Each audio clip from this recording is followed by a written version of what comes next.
Kapod wan e weche mag somo ni jagoro mongirore migawo mar somo Belio Kipsang osingo ne jopuonjre matimo penj mar KCSE ni onge ketho moro amora mar kuo mar penj ma ok bi kalo mak ofweny.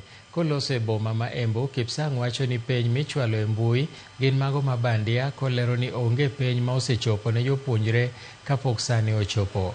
Omedo ni okenge duto moketi kod migawo mar somo en mano maneno ni gikedo gi kuo mar penj kendo giluwo yo makare.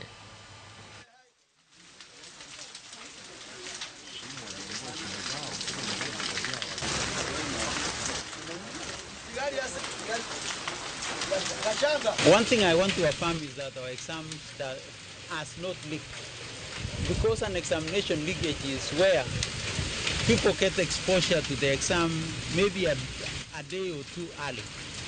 What we have been having is what we call early exposure, where people receive the papers the same they are receiving here.